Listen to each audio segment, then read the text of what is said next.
Malcolm Harris gripped the white-hot iron in his powerful hands, the metal searing against his calloused palms as he shaped the very chains that would bind men like himself. But on this sultry Louisiana evening, those chains would serve an entirely different purpose. The overseer, who delighted in the crack of his whip, was about to discover what it felt like to be powerless, to feel metal bite into flesh, to hear the grinding, mechanical hunger of the sugar mill that had claimed so many lives. Malcolm had spent years watching, waiting, planning, and tonight, the roles would finally reverse in the most brutal way imaginable. Before we continue, please hit that subscribe button to make my day, and let me know where you're watching from in the comments.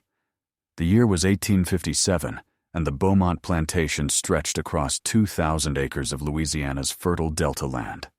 Its sprawling sugarcane fields swayed in the humid breeze that carried the sweet scent of molasses and the bitter tang of human suffering.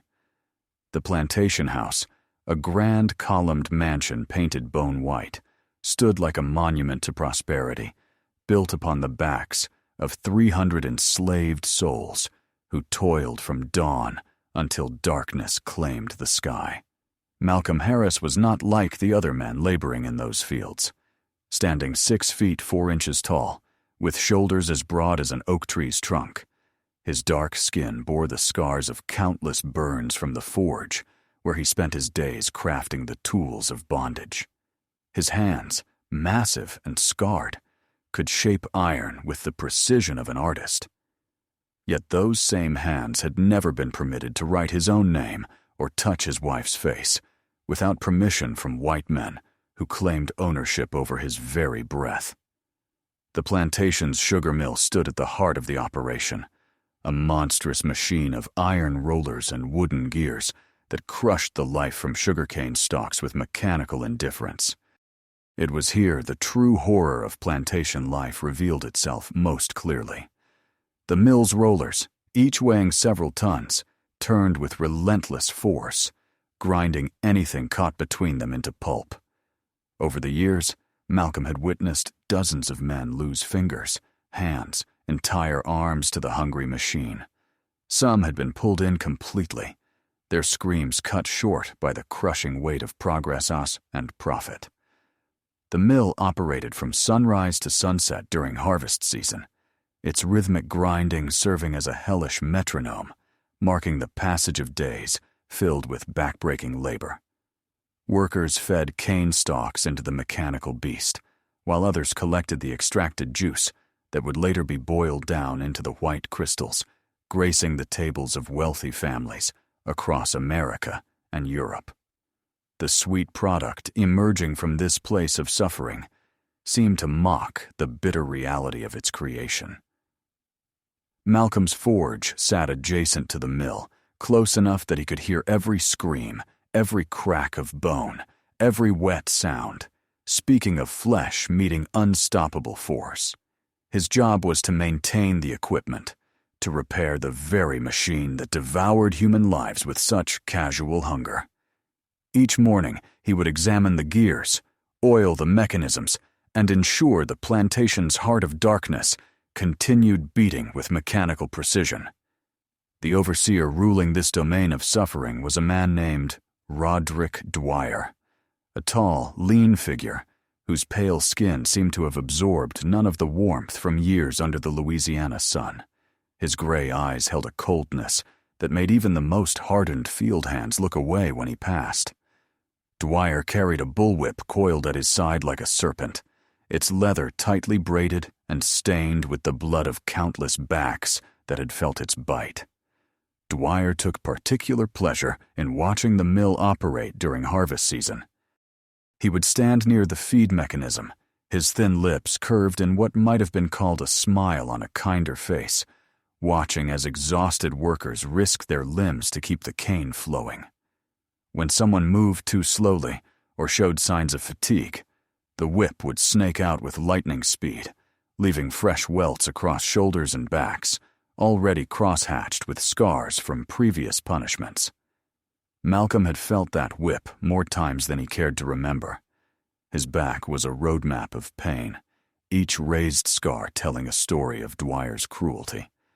The overseer seemed to take special interest in the blacksmith, perhaps sensing something dangerous in the way Malcolm's dark eyes followed his movements, or in the controlled power radiating from the man's massive frame, even when he stood perfectly still. The breaking point came on a Tuesday evening in late September, when the air hung thick with moisture and the promise of rain. Malcolm had been working late at the forge, repairing a broken gear from the mill, when he heard the commotion from the main building. Through the open door of his workshop, he could see torchlight flickering and hear the sound of voices raised in anger and fear. Sarah, a young woman who worked in the plantation house, came running toward the forge with tears streaming down her face and blood seeping through her torn dress. She was perhaps 19 years old, with gentle features and intelligent eyes that had somehow retained their spark despite years of degradation and abuse. Malcolm had known her since she was a child, had watched her grow up in the shadow of white men's appetites and cruelty. She collapsed at the entrance to his workshop, her whole body shaking with sobs that seemed to tear themselves from her very soul. Malcolm set down his hammer and moved toward her, his heart already knowing what his mind didn't want to accept. The blood on her dress, the tears in the fabric, the glazed look of shock in her eyes all told a story that had been repeated countless times on plantations across the South. Through broken whispers, Sarah told him what had happened. Dwyer had cornered her in the mansion's pantry, had forced himself upon her while the plantation owner's family slept peacefully in their beds upstairs.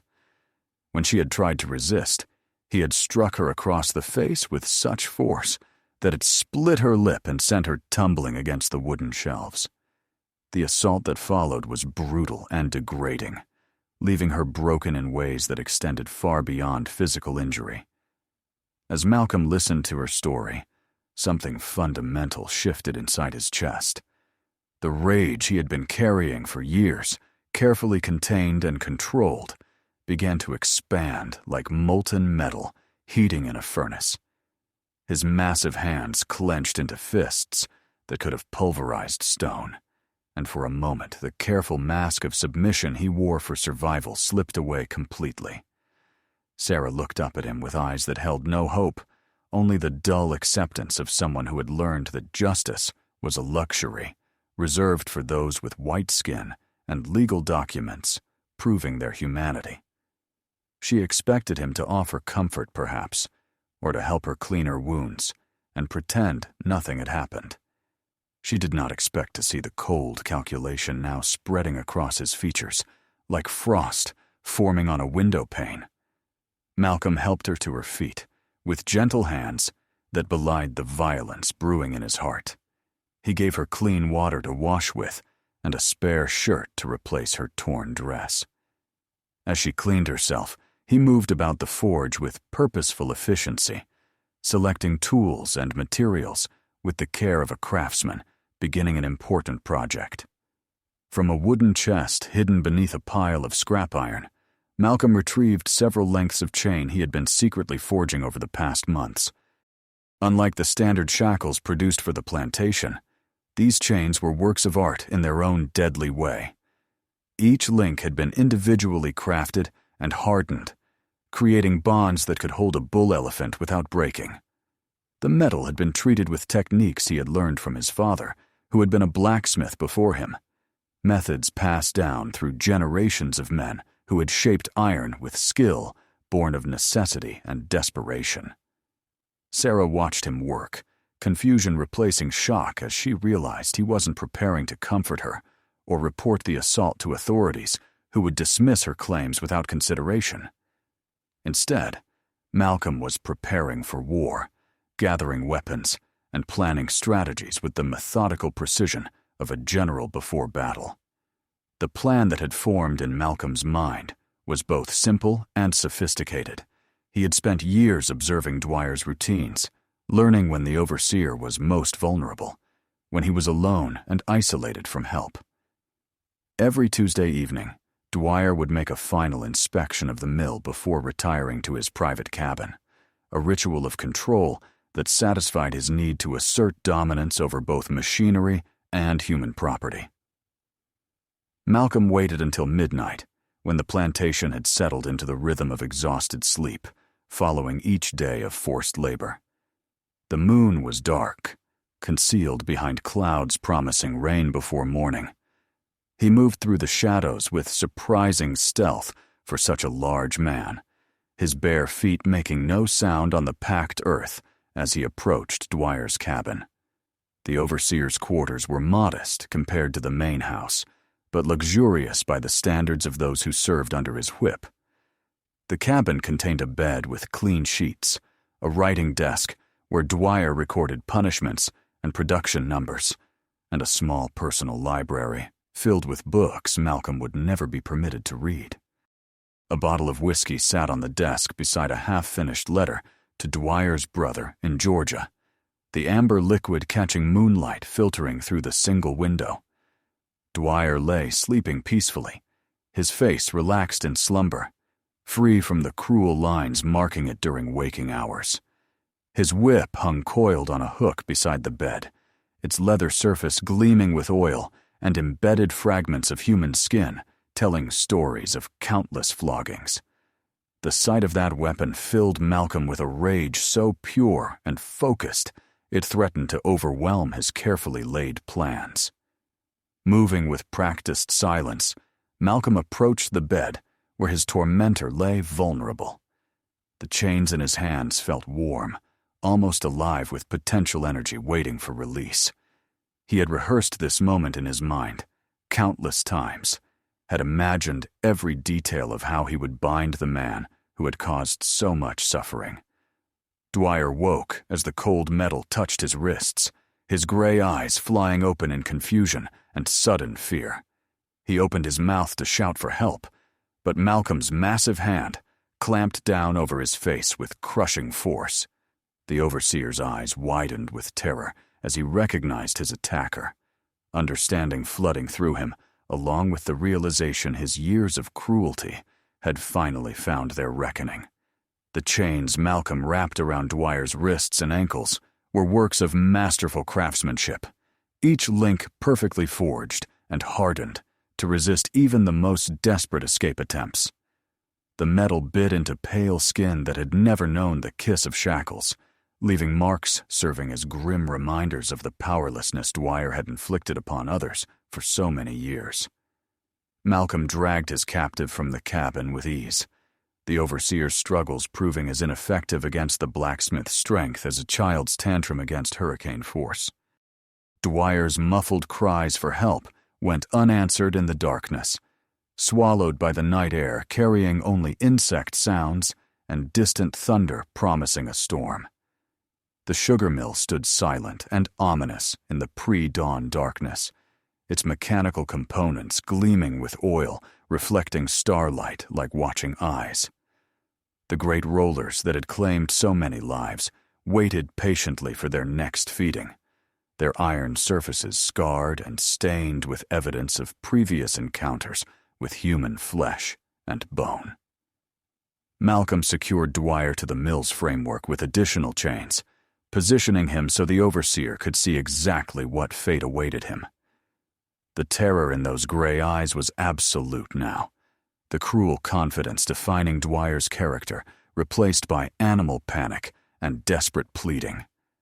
Through the gag Malcolm had fashioned from torn cloth, the overseer's words emerged as meaningless sounds, holding no power to command or threaten.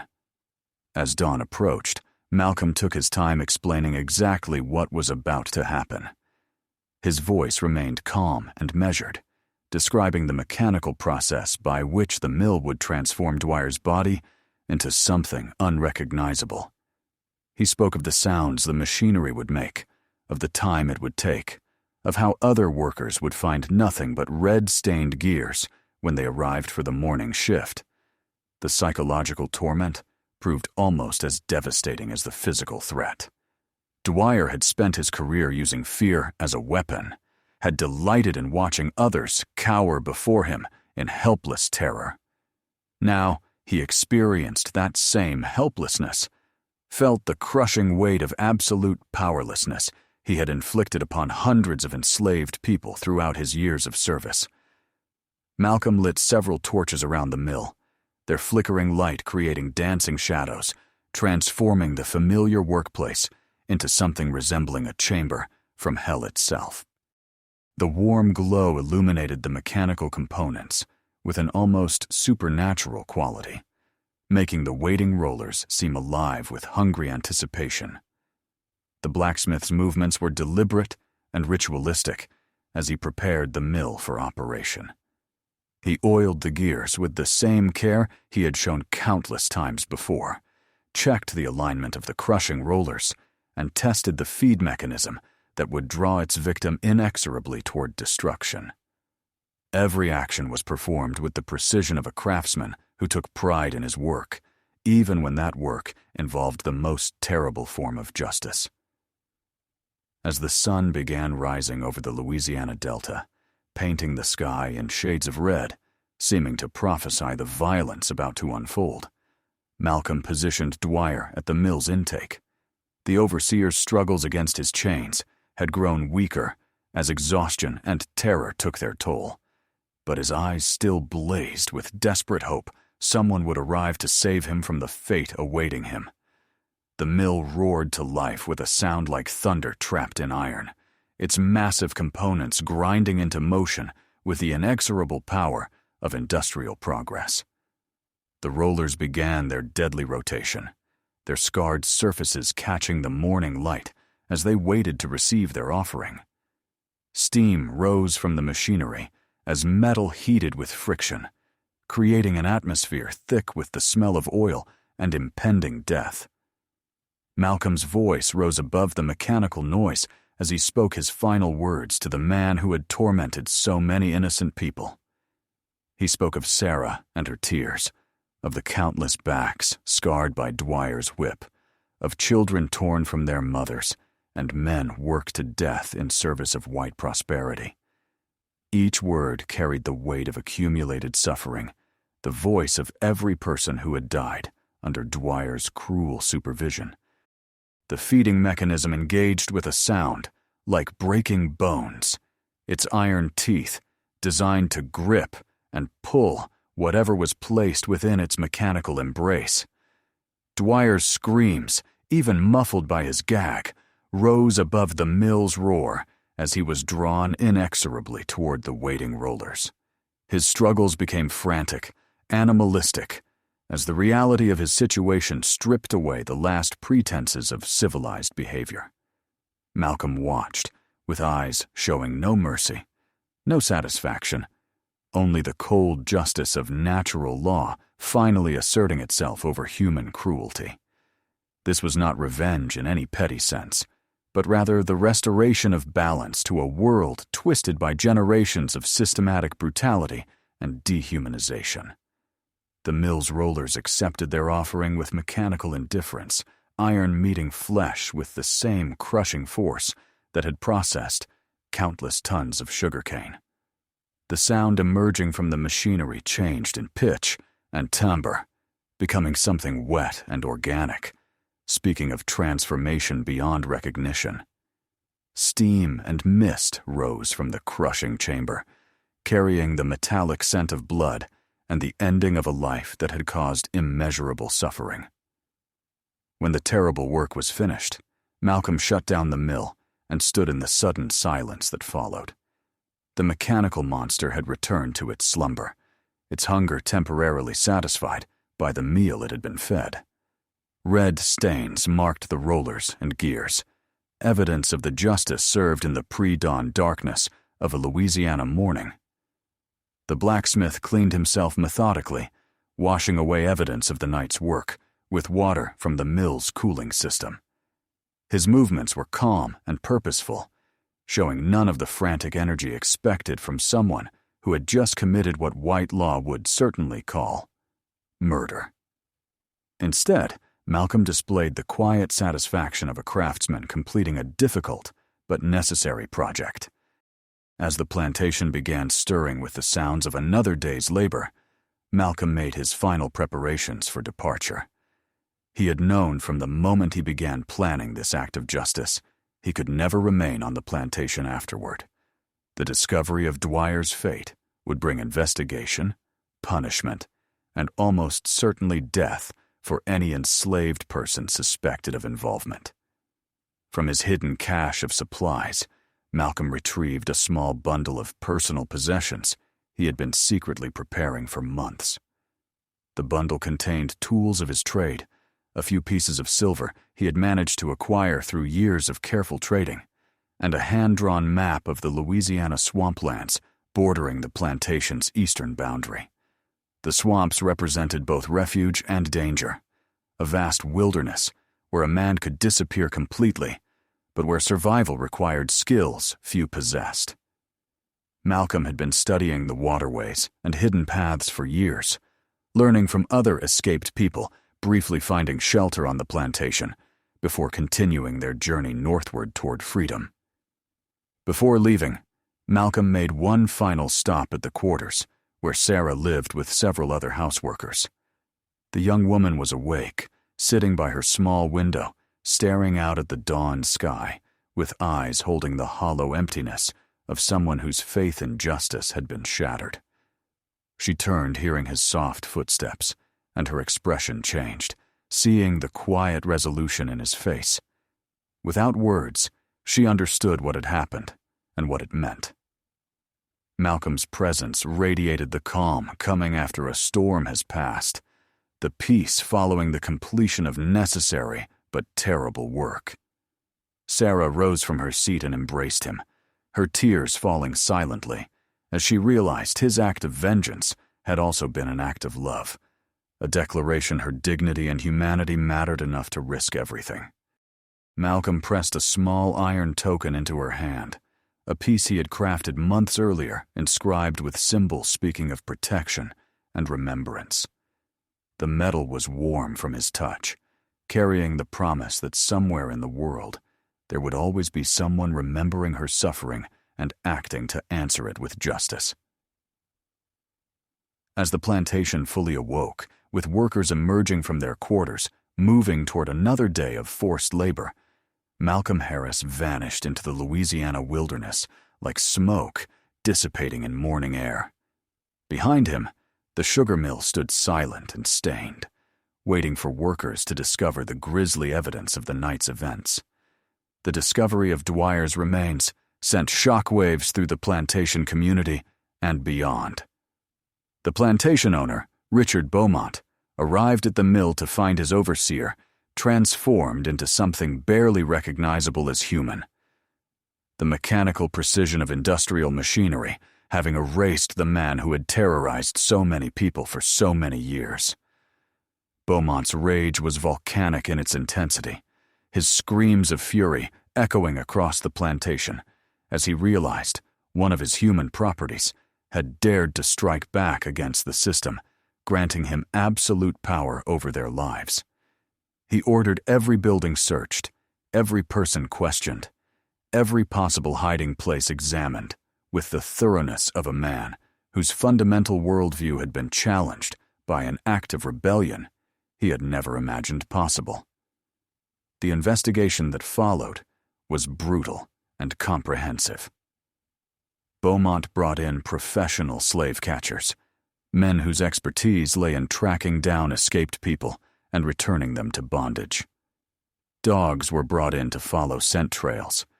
Rewards were posted throughout the region, and a network of informants was activated to report any sighting of the fugitive Blacksmith, but Malcolm had vanished as completely as if the earth itself had swallowed him. The swamplands bordering the plantation were vast and treacherous, filled with quicksand, poisonous snakes, and waterways changing course with each seasonal flood. For someone knowing their secrets, they offered perfect concealment, but for the uninitiated, they represented death in a dozen different forms. Search parties ventured into the swamps for weeks, following false leads and phantom trails leading nowhere. Some searchers never returned, claimed by the wilderness or other dangers lurking in the murky waters. Others emerged days later, half mad from exposure and terror, speaking of shadows moving like men and sounds suggesting human presence, but revealing nothing when investigated. The story of Malcolm's revenge spread through the enslaved communities of Louisiana like wildfire, carried by whispered conversations and coded spirituals celebrating justice finally served. Workers on plantations throughout the region began looking at their overseers with new eyes, seeing not invincible authorities, but mortal men who could bleed and die like anyone else. The tale grew in the telling, becoming legend and inspiration for people taught from birth that resistance was impossible and rebellion was suicide. Malcolm Harris became a symbol of possibility, proof the system of bondage wasn't as unbreakable as their masters claimed. His name was spoken in hidden gatherings, carved into tree bark, and woven into songs that would survive long after the plantation system itself had crumbled. Months passed without any sign of the fugitive blacksmith. Spring arrived with its promises of renewal, followed by summer's oppressive heat and the beginning of another harvest season. The sugar mill was repaired and put back into operation, its stained rollers cleaned and oiled as if nothing had ever happened within its mechanical embrace. But the plantation was forever changed by what had occurred that September night. Workers moved with different energy, their backs straighter and their eyes more alert. Overseers found themselves looking over their shoulders, jumping at unexpected sounds, and sleeping less soundly, in beds no longer feeling completely safe. New overseers came and went, none able to establish the same climate of absolute terror Dwyer had maintained. Some were more humane, recognizing brutality bred its own destruction. Others attempted to match or exceed Dwyer's cruelty, only to find themselves facing resistance that had not existed before Malcolm's act of justice. Sarah continued working in the plantation house, but something fundamental had changed in her bearing. The broken spirit characterizing her in the immediate aftermath of her assault was replaced by quiet strength, seeming to draw power from the memory of that pre-dawn morning when justice had finally been served. She carried Malcolm's token with her always, a reminder someone had cared enough to risk everything for her dignity. Meanwhile, deep in the Louisiana swamplands, Malcolm Harris had indeed found a form of freedom his former masters could never understand or reclaim. The wilderness, seeming so threatening to his pursuers, became home to someone approaching it with respect rather than conquest, who learned its rhythms and adapted to its demands rather than trying to impose his will upon it. He built a shelter on a small island hidden among the cypress trees, constructing it from materials the swamp provided and techniques learned from other fugitives passing through the hidden network of safe places scattered throughout the wetlands. The shelter was invisible from any distance, blending so perfectly with its surroundings that even someone standing nearby might pass it without notice. Malcolm's skills as a blacksmith proved invaluable in his new life. Using scrap metal salvaged from abandoned equipment and techniques adapted to wilderness conditions, he created tools and weapons, enabling him to thrive in an environment where most people would quickly perish. His powerful hands that had once forged chains for other people now crafted instruments of survival and freedom. The swamp provided everything he needed for those knowing how to take it. Fish filled the waterways, birds nested in abundance among the trees, and plant life offered both food and medicine for someone educated in their properties. Malcolm learned to read the signs, warning of dangerous weather, to navigate by stars and water currents, and to move through the marsh without leaving traces hunters could follow. Other fugitives occasionally found their way to his hidden refuge, guided by the same underground network that had helped him escape. Malcolm would shelter them, share his knowledge of survival techniques, and help them continue their journey toward whatever freedom they could find, in a world legally regarding them as property rather than people.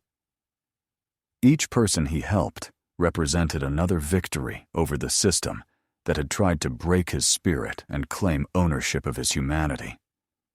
Malcolm never asked about their stories or their crimes, understanding that survival in their world sometimes required actions civilized society would condemn. He offered what assistance he could and sent them on their way with tools, supplies, and directions to the next safe haven along their difficult journey. Years passed in the swamplands, measured not by calendars, but by seasonal changes and the gradual accumulation of skills and knowledge, making life in the wilderness not just possible, but satisfying. Malcolm aged in his hidden refuge, his hair growing gray and his powerful frame becoming more weathered. But his spirit remained unbroken by the trauma of his past or the isolation of his present. News from the outside world occasionally reached him through the network of escaped people passing through his territory. The war brewing between North and South finally erupted into open conflict, turning the entire country into a battlefield where the question of human bondage would finally be decided by force of arms rather than legal compromise. Malcolm listened to reports of battles won and lost, of armies marching across landscapes he had once known, of plantations abandoned as their owners fled advancing Union forces. The world that had created his suffering was tearing itself apart, consumed by contradictions no longer contained within political boundaries or social conventions. When word came, the war had ended, and enslavement had been legally abolished throughout the former Confederate states. Malcolm felt a complex mixture of emotions. Joy at the liberation of millions was tempered by sorrow for all those not living to see freedom, including countless individuals dying under the whips of men like Dwyer. The knowledge his act of justice had been part of a larger transformation gave deeper meaning to the violence committed that September night so many years earlier. He had struck a blow against a system claiming moral authority while perpetrating the most fundamental violations of human dignity. History had vindicated his choice, even if the law of his time would have condemned it. Malcolm remained in the swamplands even after freedom came to Louisiana, finding the wilderness had become more than refuge. It had become home. The skills he had developed, the peace he had found, the independence he had achieved, all represented forms of wealth no legal document could grant or revoke. He had created a life entirely on his own terms, answerable to no authority except his own conscience and the natural laws governing the world around him. Visitors sometimes found their way to his hidden sanctuary. Former enslaved people hearing stories of the blacksmith feeding his overseer to the sugar mill and vanishing into the swamps. They came seeking the man becoming legend, wanting to see for themselves the person daring to strike back against seemingly absolute power. Malcolm would welcome these visitors with quiet hospitality, sharing meals and stories around fires, casting dancing shadows among the ancient cypress trees. He spoke little of the night changing everything, preferring to focus on the life built afterward and the lessons learned about survival, dignity, and freedom's price. Some visitors tried convincing him to leave the swamps and rejoin the world beyond the waterways, to use his story as inspiration for people still struggling with bondage's legacy and the ongoing fight for true equality.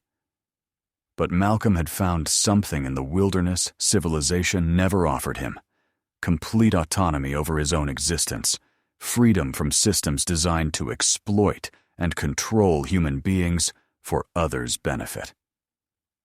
As decades passed, Malcolm's story became part of the oral tradition, preserving the memory of resistance and rebellion throughout the South. Parents told their children about the blacksmith turning the master's tools against the master himself, feeding oppression to the very machine, symbolizing industrial progress built on human suffering. The sugar mill on the Bowmont plantation was eventually dismantled and sold for scrap, its stained rollers and blood-marked gears scattered to foundries where they would be melted down and reformed into new machinery for a different era. But the memory of what happened within its mechanical embrace remained, carried forward by people understanding that sometimes justice requires violence, that sometimes the only response to systematic cruelty is carefully planned revenge. Malcolm Harris lived out his remaining years in the Louisiana swamplands, dying peacefully in his hidden sanctuary at age 78. His body was laid to rest on the small island sheltering him for nearly 3 decades, buried beneath cypress trees, whose roots would eventually claim his bones, making them part of the eternal cycle of growth and renewal governing the natural world.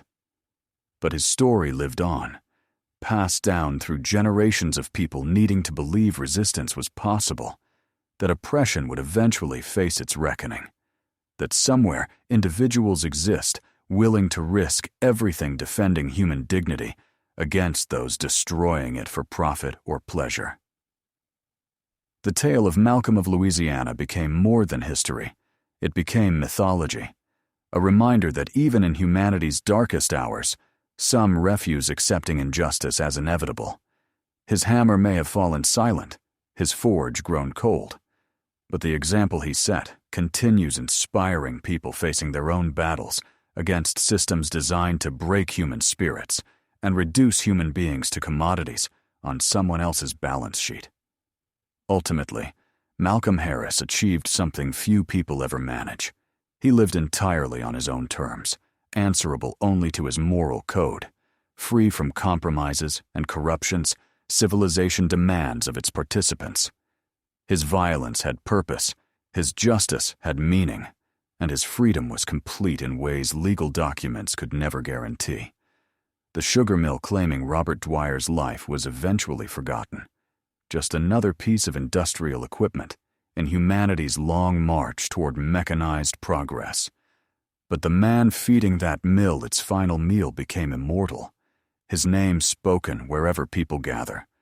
Remembering oppression always carries seeds of its own destruction, and justice, however delayed, violent, or costly, will eventually find its way to those spending their lives denying it to others.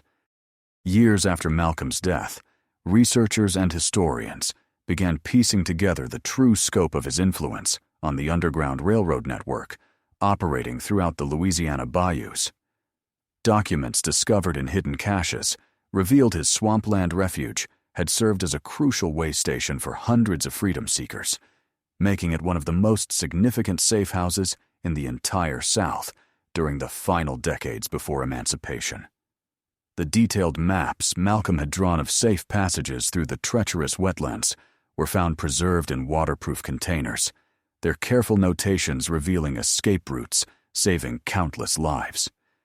His knowledge of tides, seasonal flooding patterns, and wildlife behavior had been meticulously recorded and shared with other conductors in the network, creating a comprehensive survival guide for terrain, swallowing whole search parties sent to capture fugitive slaves.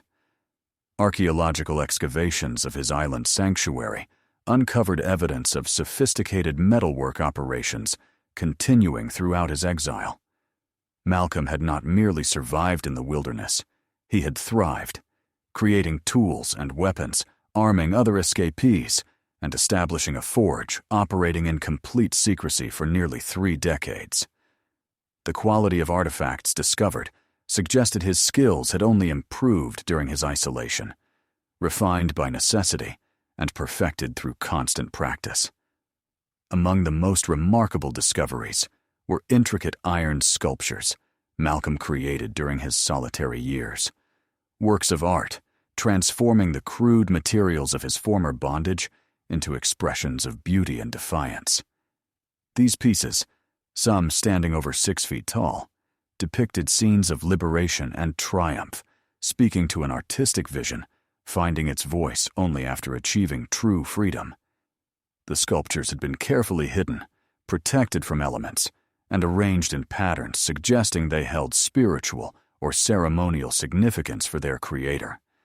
Local folklore from the Cajun communities living on the edges of the Great Swamp contained numerous references to a mysterious figure known as the Iron Ghost, a powerful spirit protecting travelers and punishing those bringing harm to the innocent. The timing and location of these stories corresponded perfectly with Malcolm's known whereabouts, suggesting his reputation had spread even among populations never knowing his true identity or circumstances driving him into exile. Children in these communities were told stories of a giant living among cypress trees, who could shape metal with his bare hands, and whose anger could summon mechanical demons devouring the wicked. Parents used these tales teaching lessons about justice and consequence, never knowing their folklore was based on real events occurring just miles from their homes. The influence of Malcolm's story extended far beyond Louisiana's borders. As news of his rebellion spread through communication networks connecting enslaved communities across the South, blacksmiths on plantations from Virginia to Texas began incorporating subtle symbols into their work, small marks, and designs, proclaiming solidarity with the man using his skills, striking back against the system, oppressing them all. Some craftsmen began deliberately weakening chains and shackles they were forced to create, introducing flaws, causing restraints to fail during crucial escape attempts. Others used their positions, gathering intelligence about slave patrol routes and safe houses, becoming crucial links in the Underground Railroad network, helping thousands reach northern freedom. The psychological impact of Malcolm's revenge proved as significant as its immediate physical consequences. Overseers throughout the region found themselves facing enslaved populations, no longer regarding them as invincible authorities. The myth of white supremacy had been shattered by the image of Roderick Dwyer's broken body, feeding the very machine, symbolizing the plantation system's mechanical indifference to human suffering. Plantation owners responded to this challenge with increased violence and surveillance, but their efforts only further radicalized populations already questioning their bondage's legitimacy. The more brutal repression became, the more appealing Malcolm's example appeared to people taught from birth resistance was futile and submission their only survival option. The economic disruption caused by these changing attitudes was substantial and measurable. Productivity declined on plantations throughout Louisiana as workers engaged in subtle sabotage and resistance. Equipment broke down more frequently. Harvests were delayed by mysterious accidents. And careful calculations making slavery profitable began shifting in favor of those previously counted only as assets in someone else's ledger. Insurance companies began requiring higher premiums for plantation operations, recognizing violent rebellion risk had increased significantly since Malcolm Harris fed his overseer to the sugar mill. Some investors withdrew capital entirely, preferring northern industrial ventures' relative safety to southern agriculture's increasingly unstable world. The ripple effects of one man's vengeance spread through the economy like foundation cracks, weakening financial structures, supporting the entire human bondage system. While historians later debated Malcolm's rebellion's exact contribution to slavery's eventual collapse, there was no question his example inspired countless others resisting in ways both large and small. In the final analysis, Malcolm Harris achieved something no amount of legal argumentation or moral persuasion could accomplish. He had demonstrated in the most visceral way possible that the relationship between master and slave was not ordained by divine will or natural law, but was instead a human construct that could be challenged, resisted, and ultimately destroyed by those with sufficient courage and determination. His legacy lived on, not just in stories told about him, but in the changed consciousness of everyone hearing those stories. The image of chains being turned against their creators of industrial machinery consuming those who had used it to consume others, became a powerful metaphor for the revolutionary potential lying dormant within every system of oppression. Malcolm's hammer had shaped more than tools and weapons. It had forged a new understanding of what was possible when human beings refused accepting injustice as inevitable. His fire had burned away illusions sustaining slavery, revealing the fundamental truth that oppression could only continue as long as its victims believed themselves powerless to resist. The swamplands sheltering him eventually returned to their natural state, but they retained an aura of sanctuary, drawing freedom seekers for generations. Even after the Underground Railroad was no longer needed, people continued visiting the hidden waterways, where Malcolm found refuge, seeking inspiration from the place where one man proved true. Freedom was worth any sacrifice required achieving it.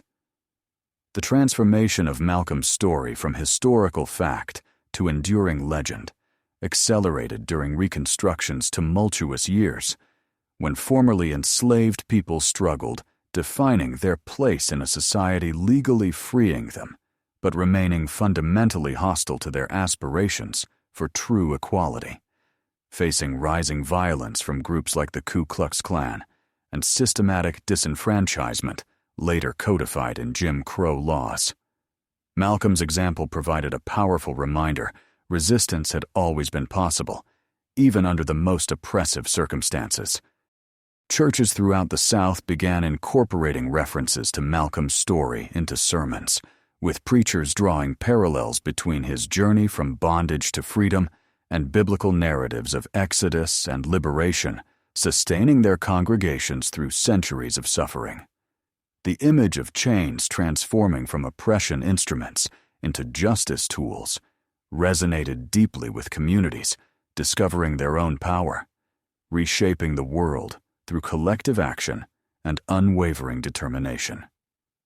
The industrial symbolism of Malcolm's revenge proved particularly potent during rapid mechanization following the Civil War. As former agricultural workers moved into factories and mills throughout the South, they carried stories of the blacksmith turning the master's machinery against the master himself. These tales took on new meaning in environments where workers faced different exploitation forms, reminding them their oppression tools could also become liberation instruments. Labor organizers in the late 19th and early 20th centuries often invoked Malcolm's name, rallying workers resisting unsafe conditions and unfair wages. The sugar mill consuming its overseer became a metaphor for potential consequences of treating human beings as expendable components in industrial processes designed maximizing profit without regard for human dignity or safety. Strike leaders told Malcolm's story around campfires and in union halls, emphasizing how one man's refusal, accepting injustice, inspired countless others resisting systems, treating them as less than human.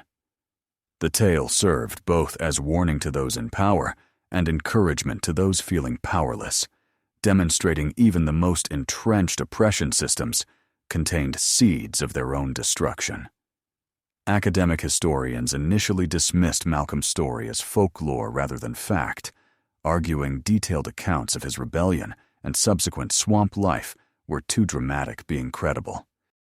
This skepticism reflected broader historical scholarship patterns, marginalizing resistance narratives, favoring accounts, emphasizing paternalistic relationships between enslavers and enslaved, portraying slavery as a benevolent institution civilizing supposedly primitive peoples.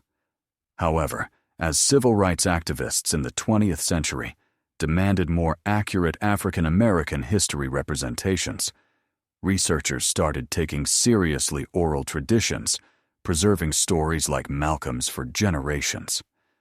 Archaeological expeditions to Louisiana bayous uncovered physical evidence, corroborating many account details passed down through families and communities over a century. The discovery of Malcolm's forge and workshop revealed sophisticated metalwork techniques, challenging assumptions about enslaved craftsmen's technological capabilities. Analysis of tools and weapons found at the site demonstrated skill and innovation levels rivaling free artisans' work in major cities, suggesting enslaved people's intellectual and creative potential suppression represented an enormous human resources waste, weakening the entire southern economy. Carbon dating of organic materials found in the refuge confirmed continuous site occupation during Malcolm's believed residence period. Geological analysis of iron artifacts revealed ore sources only accessible through extensive contact and collaborator networks. The evidence painted a picture of a man not simply surviving in isolation, but maintaining outside world connections and continuing contributing to the broader freedom struggle throughout his exile years. The sophistication of Malcolm's operation raised important questions about resistance networks' extent, operating largely secretly during the antebellum period. If one individual established such an elaborate refuge, continuing work as both craftsman and Underground Railroad conductor, how many similar operations existed without leaving historical record traces? The implication suggested slavery resistance scope was far greater than previously understood, challenging narratives portraying most enslaved people as passive victims rather than active agents in their own liberation. Modern forensic analysis of Bowmont plantation records revealed additional Dwyer death aftermath, details suppressed or distorted in contemporary accounts.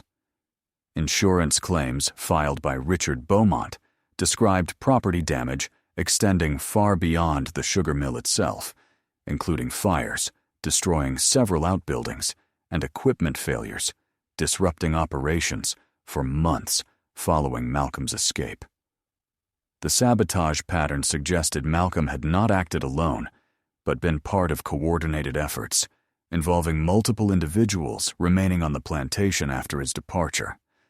This discovery forced historians reconsidering slave resistance understanding, recognizing successful rebellions often involved careful planning and broad support networks rather than spontaneous individual desperation acts. DNA analysis of remains found in unmarked graves near the plantation revealed evidence of violent deaths occurring months following Malcolm's rebellion, suggesting Beaumont's investigation was far more brutal than official records indicated. The discovery of multiple individuals dying from injuries consistent with torture and execution provided grim testimony to lengths enslavers would go maintaining control over populations, beginning questioning their authority. These findings added new dimensions to Malcolm's story, transforming it from a tale of individual revenge into an account of collective resistance claiming multiple lives, but also demonstrating the entire slavery system's vulnerability. The knowledge others died for their connection to Malcolm's rebellion only enhanced his legendary status, proving his example inspired sacrifices extending far beyond his dramatic escape from bondage. The influence of Malcolm's story extended into literature and popular culture, inspiring novels, poems, and songs, keeping his memory alive in new forms for successive generations. Harlem Renaissance writers drew upon his example, crafting resistance and self-determination narratives, using his journey from enslaved blacksmith to free man as a template, exploring dignity, justice, and righteous anger's transformative power. Musicians incorporated Malcolm's story elements into blues and gospel songs, spreading throughout African American communities in the early 20th century. His hammer's rhythmic pounding became a metaphor for resistance's heartbeat, while the sugar mill's grinding provided percussion for songs celebrating justice, triumphing over oppression. These musical tributes ensured Malcolm's story reached audiences never encountering written accounts, embedding his legacy in the cultural DNA of communities continuing facing discrimination and violence decades after slavery's legal abolition. Visual artists found inspiration in Malcolm's Rebellion's dramatic imagery, creating paintings and sculptures depicting key story moments with power and emotional intensity. The contrast between the blacksmith's massive, powerful figure and the mechanical precision consuming his tormentor provided rich material exploring humanity versus machinery, individual agency versus systematic oppression, and violent resistance to injustice's costs and benefits. Malcolm's story's psychological impact proved particularly significant for young people growing up in the Jim Crow South, where legal segregation and economic discrimination created new bondage forms differing from slavery.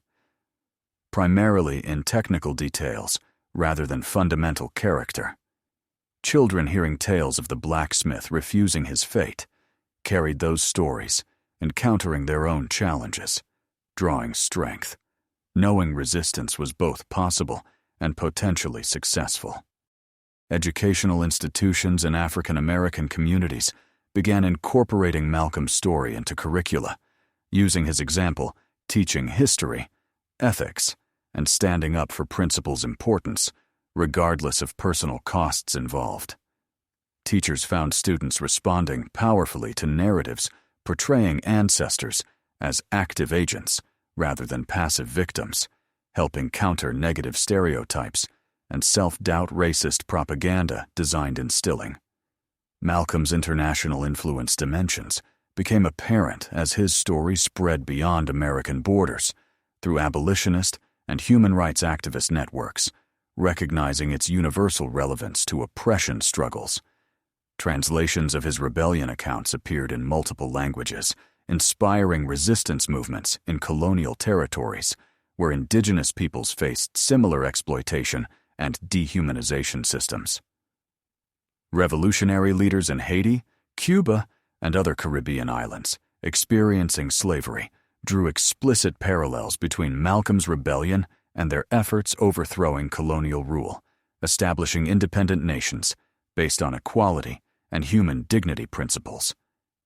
The oppressed, using the master's tools against the master himself, became a central metaphor in liberation movements, seeking transforming exploitation-built societies into communities based on justice and mutual respect.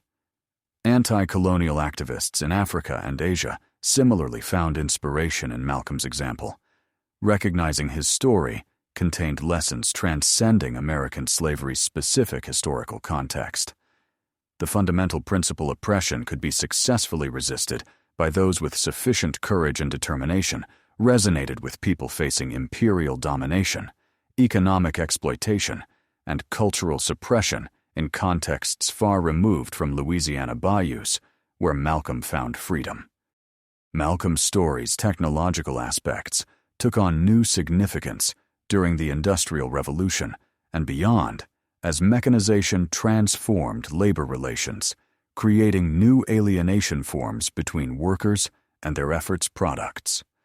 The sugar mill image as a mechanical monster consuming human flesh became a powerful metaphor for industrial processes, treating workers as expendable inputs rather than valuable human beings deserving dignity and respect. Social critics and labor theorists used Malcolm's rebellion, illustrating dangers reducing human beings to mere components in economic systems designed maximizing efficiency and profit without considering human values. The grinding rollers claiming so many plantation-era lives found modern equivalents in factory machinery, maiming and killing workers lacking adequate safety protections or legal recourse when injured on the job. Environmental activists of the late 20th and early 21st centuries discovered new relevance in Malcolm's story, struggling resisting industrial development, threatening natural ecosystems and indigenous communities. The Louisiana swamplands providing Malcolm refuge became symbols preserving wild spaces' importance, serving as sanctuaries for those seeking alternatives to modern civilization's destructive patterns.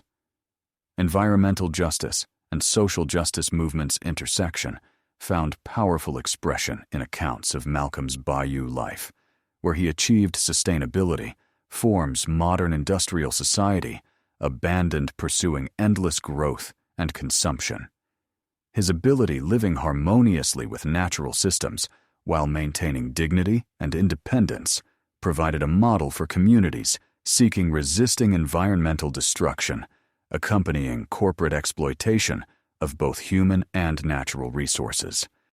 Climate change activists pointed to Louisiana wetlands as ecosystems disappearing due to industrial development and rising sea levels, arguing Malcolm's refuge, destruction, represented a broader environmental racism pattern disproportionately affecting communities of color.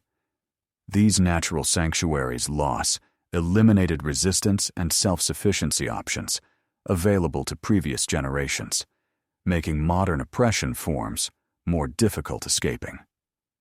The spiritual dimensions of Malcolm's story continued evolving as new religious and philosophical movements discovered meaning in his journey from bondage to freedom. New Age spiritualists found inspiration in his connection to natural systems and ability transforming anger into productive action, while traditional African religious practitioners recognized ancestral wisdom elements in his ironwork use as both practical skill and spiritual practice. Buddhist and Hindu teachers used Malcolm's story illustrating karma concepts and actions' inevitable consequences, pointing to Dwyer's fate as oppressive behavior ultimately rebounding upon practitioners. The mechanical precision with which the sugar mill transformed the overseer's cruelty into his destruction provided a powerful metaphor for natural laws governing human behavior, regardless of artificial social hierarchies or legal systems.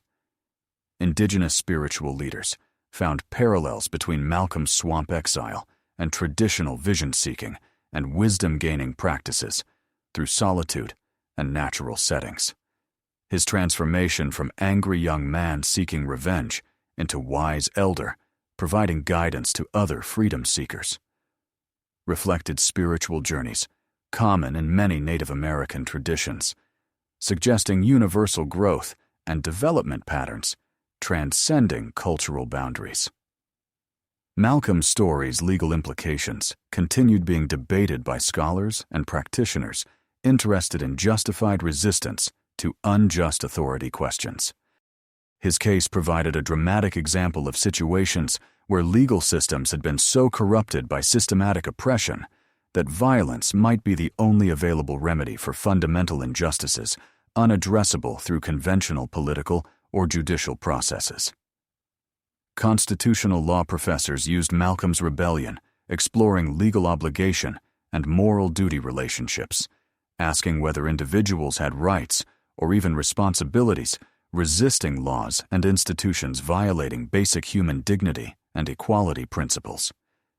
His response's dramatic nature to Dwyer's cruelty forced students confronting difficult questions about nonviolent resistance limits and circumstances under which violent action might be morally justified. International human rights law drew upon examples like Malcolm's story, developing frameworks protecting individual conscience and resistance to state-sponsored oppression. The principal individuals shouldn't be required, cooperating with systems, dehumanizing them. Or others found expression in treaties and declarations, recognizing resistance rights to genocide, slavery, and other crimes against humanity.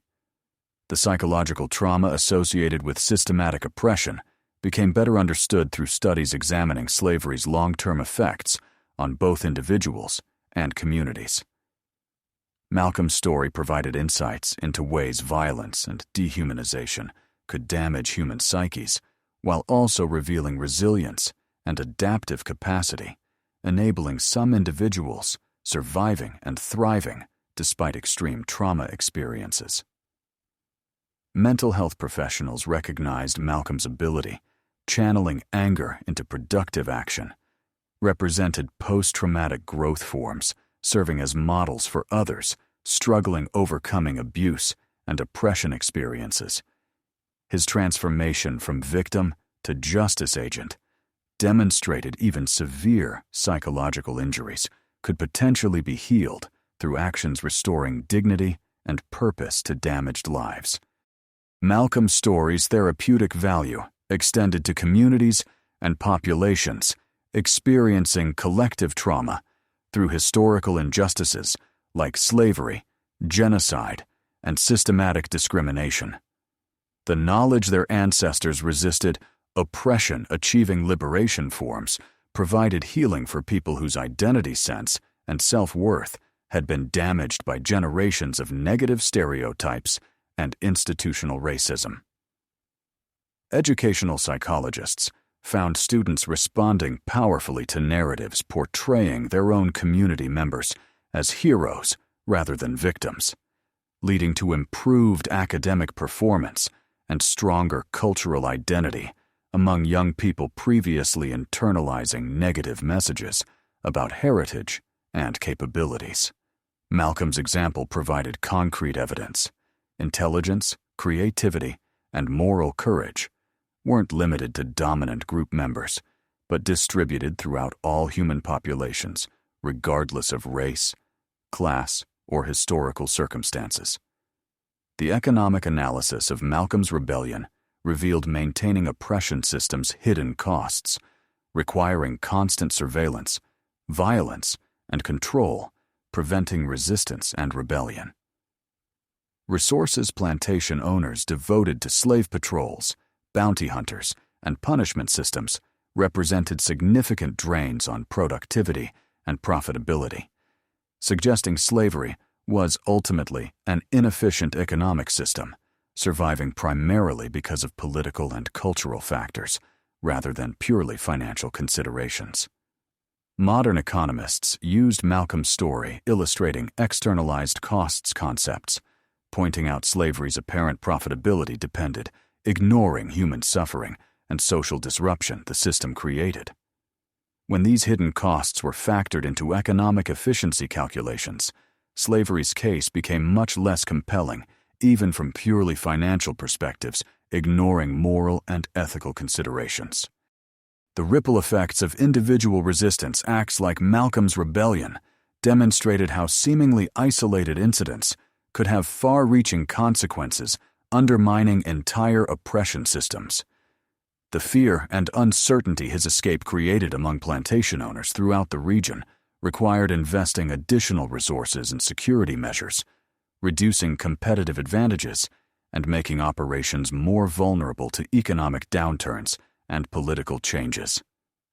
Labor economists found lessons in Malcolm's story about worker agency importance and dangers treating human beings as replaceable inputs in production processes.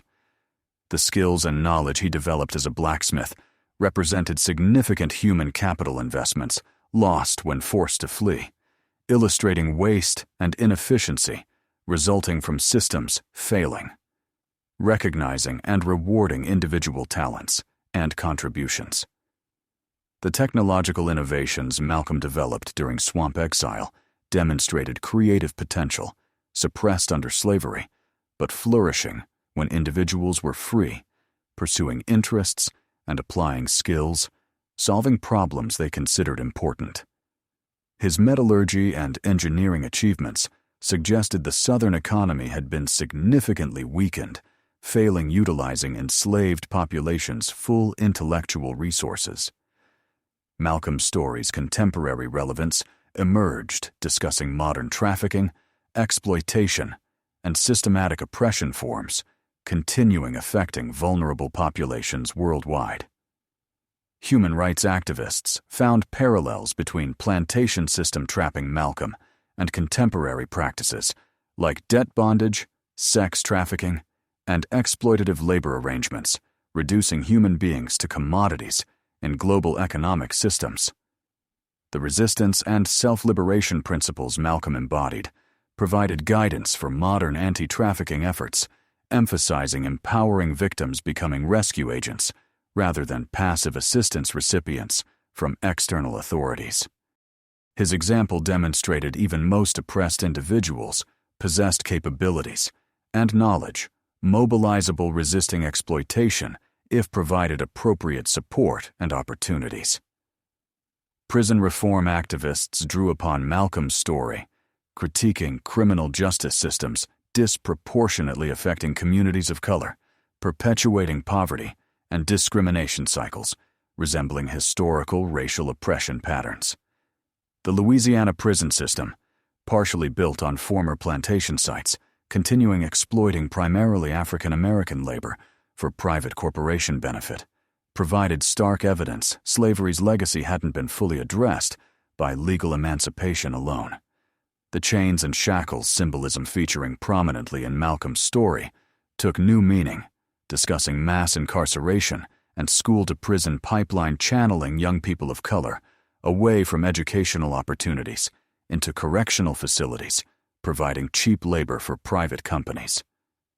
Modern reformers used Malcolm's example, arguing fundamental criminal justice approach changes emphasizing rehabilitation and restoration rather than punishment and exploitation.